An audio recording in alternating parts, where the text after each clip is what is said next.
Hello and welcome to the Eternal Road. Trying another video here with something a little bit spicy.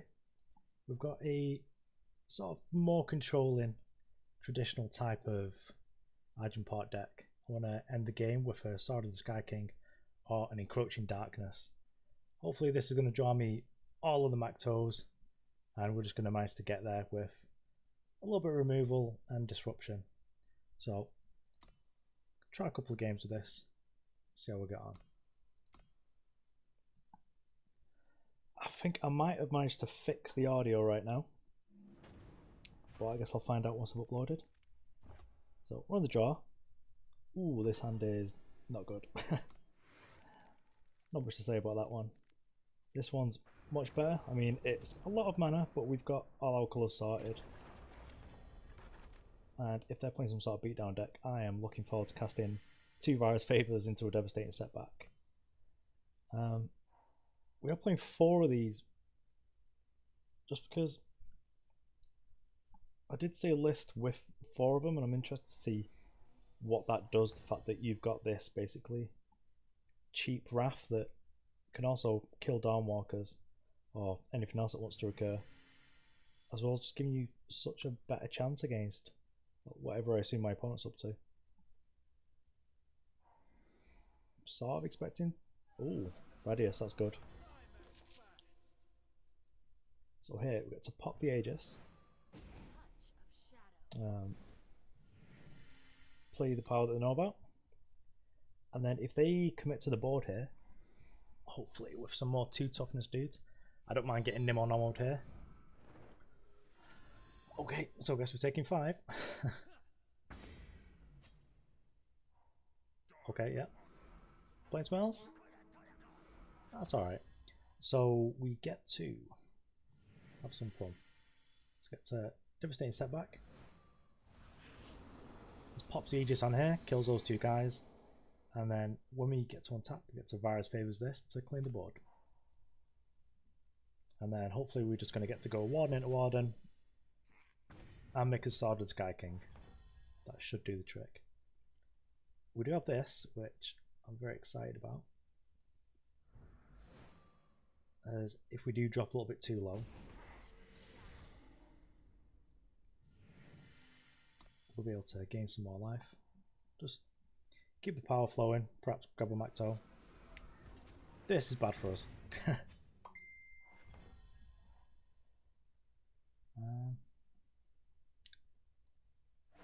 I perhaps liked some sort of way to impact. Okay, so what we've got here? I've got a Seat of Vengeance. Also get towards the Sword of the Sky King, which is probably just like a gain 8 / win condition. So I think we'll keep it. We've got 2 removal spells and 3 threats. Sadly not going to get value off this, but what can you do? So all their deck now is going to gain either flying or charge at random. And it's going to be a good portion of it. This is going to gain, just going to straight up gain charge or flying. Okay, so from Warden. Hopefully we're just going to draw a untapped power and just get to go to town with this. Okay, feels like a permafrost they've got. Okay, it's not. Well, they could very well have a Caleb's Choice. And if they do, that blows, but I'd rather them blow up this than if we do draw. Okay, they've got a torch. That's aggressive.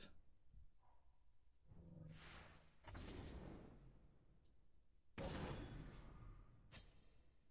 mean, being aggressive is probably fine, considering they do have a lot of charge units in the deck now. Sadly, it wasn't enough, and Donga the Sky King was enough to get there.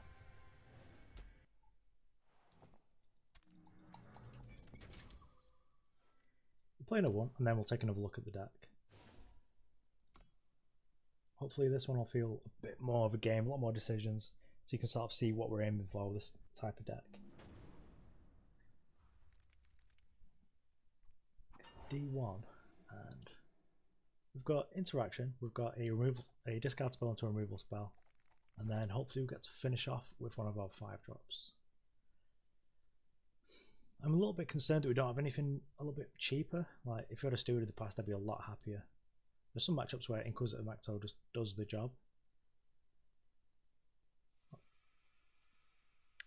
Yeah, I don't think I can keep this. I'm gonna chuck it. This feels a lot better. There's similar level of interaction, but it's just cheaper things to do as well. Don't know what opponent's on, so I'm just gonna play the Argenport banner, and then I get to save this for either before or after the Sabotage, depending on what I see. I feel like I'm gonna Sabotage first. Ooh, Permafrost. Okay. So this feels like that's probably definitely Skycrag, the actual beatdown deck rather than the prowess deck. So we've got Vara's Favour, which is probably good against them.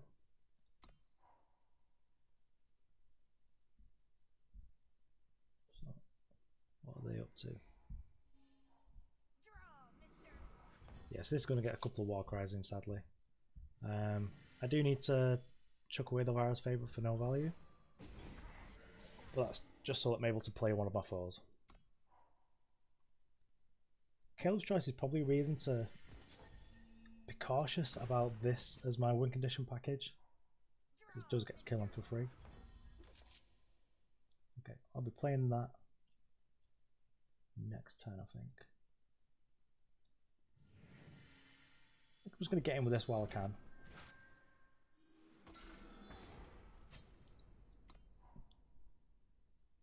I don't really want to attack with this into threats whilst I've got 2 mana up. Because though you can't get torched because of the invulnerability, you can lose it to Caleb's Choice or any sort of ruin. Ah, I wish I'd saved it now. Oh boy, do I feel foolish. Well, it's okay. So we can do with the past. If they've got another Permafrost or a Rock Slide, I'll be very sad, because that'll mean that when I block the Vadius, oh, okay, I'm going to get away with it. So I don't really want this the second health for this. I'd rather save this for later, but we don't really have a choice. So I'm going to play this and just try and get this off the board.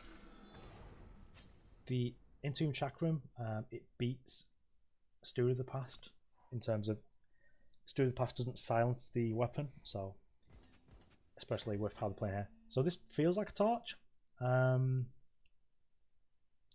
maybe they just need to get rid of this. So I want to block here, but I'm also scared. I'm gonna block here because I'm a coward.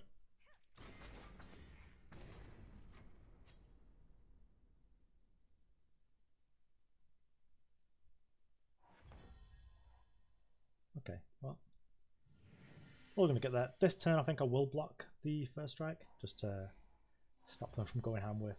Ooh, okay. This is good.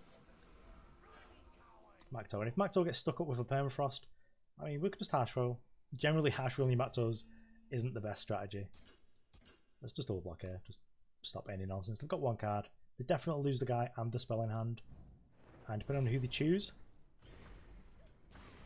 Okay.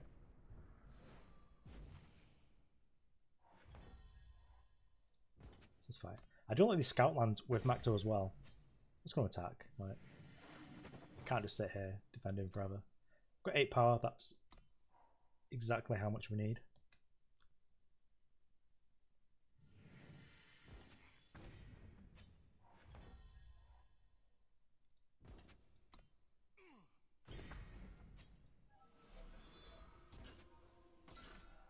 Okay, slam for 8, and opponent's probably going to draw a card per turn and then concede. Yeah. Thanks for the game.